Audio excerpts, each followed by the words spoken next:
You can't not remove, for example, there's an area of science, or so-called science, called consciousness studies. And if you read this consciousness studies field, you'll find it's a mess. It's just a total mess. Why? Because they're trying to treat consciousness as a separate thing. Like hydrogen and oxygen.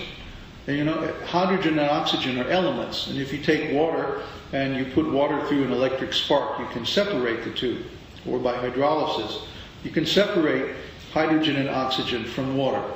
And then you get these two elements which you cannot separate or break up into anything more fundamental. That's why they're called elements, right? Chemical. So similarly, they're trying to take consciousness and break that apart from the living entity and from all these other things and put it in a test tube and then make experiments. And it can't be done. It's just not going to happen. Because they don't understand the nature of consciousness. The consciousness is always associated with a living entity. It's never separate from a living entity. But the thing is, the living entity, it's a messy thing. It's got all this personality and individuality and conscious drives and unconscious drives and memory and forgetfulness and desires and likes and dislikes. And it's a big mess, isn't it? Well, the reason it's a mess is because you don't understand the structure of the living entity and what's going on inside. Later on in Bhagavad-gītā, Kṛṣṇa gives that structure.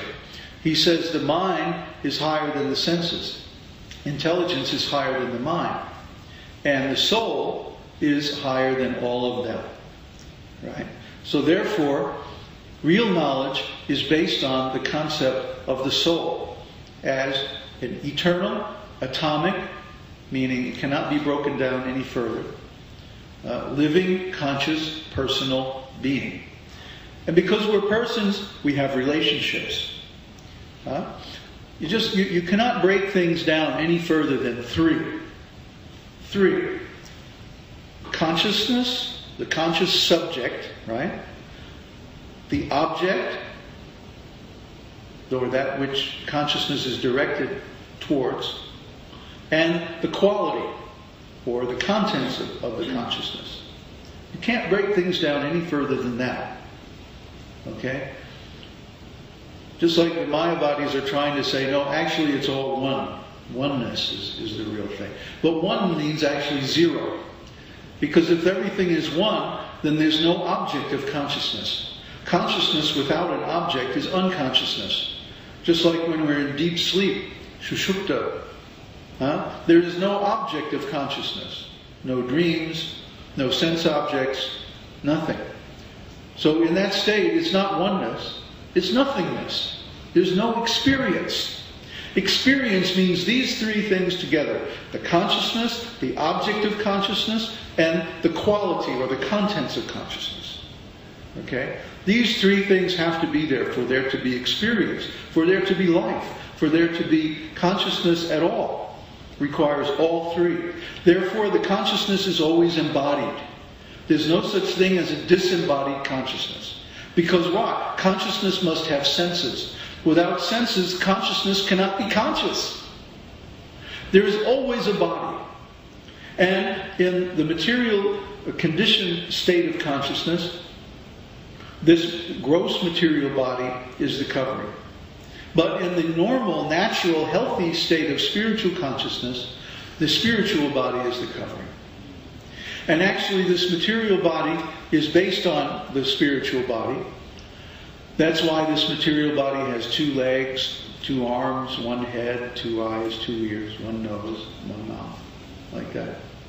Okay? Just like Srila Prabhupada makes a nice example. He says, just like if you have a glove, your glove has 5 fingers. Why? Because your hand has 5 fingers. So the covering is the same design as the body that it's supposed to cover. Beautifully simple analogy. Wonderful. Similarly, This material body has two hands, one eye. No. What is it? Yeah, 2 hands, 3 eyes? No? 4 eyes? 4 legs? No. What does it have? 2 hands, 10 fingers, 10 toes, 2 legs. Why? Because the spiritual body is like that. Spiritual body is like that, so the covering, the material body is also the same design. Just like the coat and the shirt and the gloves and the hat, they're made to fit, to cover the material body.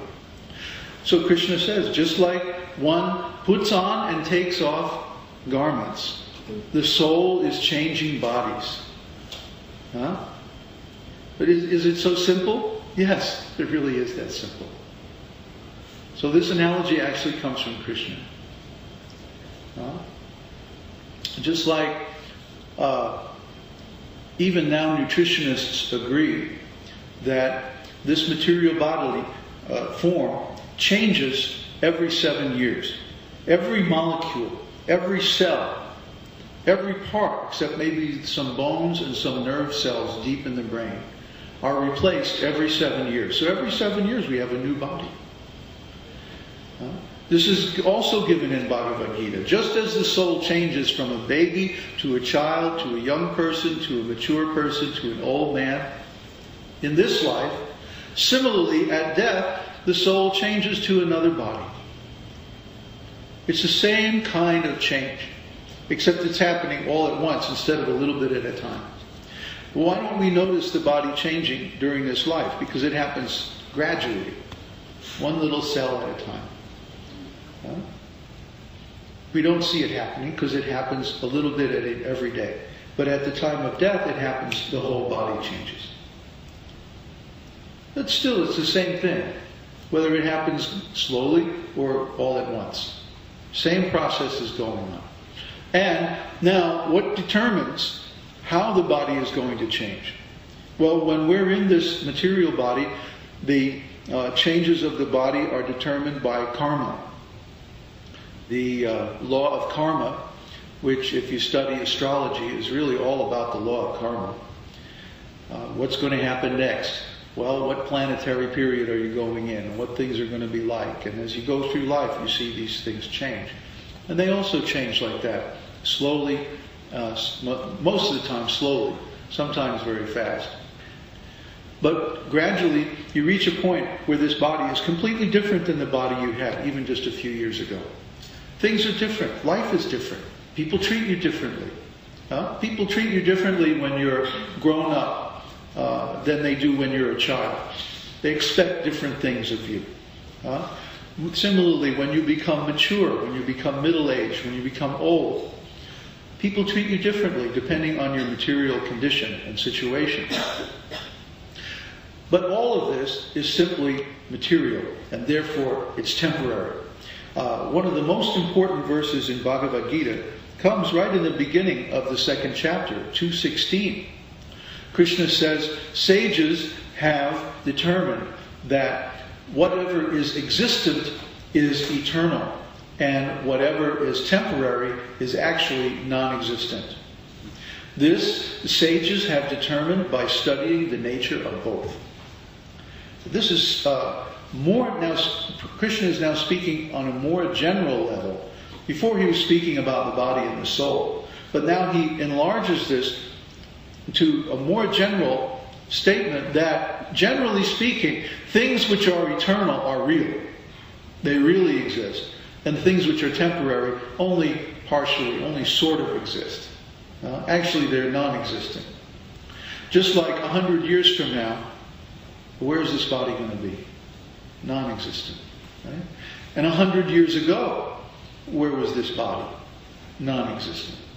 So most of the time, this body does not exist.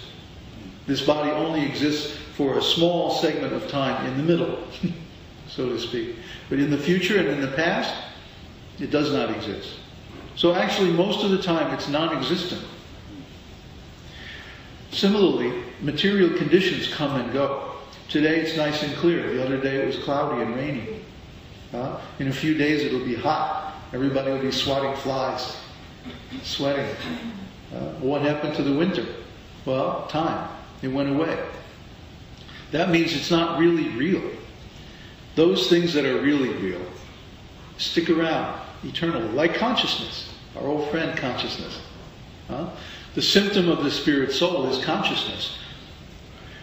Because in all conditions of life, waking, sleeping, dreaming, moving, working, ill health, good health, old age, young age, there is consciousness. Whether the consciousness is filled with nonsense or it's filled with, Vedic truths, it's still the same consciousness. Just like whether the sky is cloudy or the sky is clear, it's still the same sky. The clouds can come and the clouds can go, but they don't really affect the sky. Similarly, the ideas or the contents of consciousness don't really affect the quality of consciousness.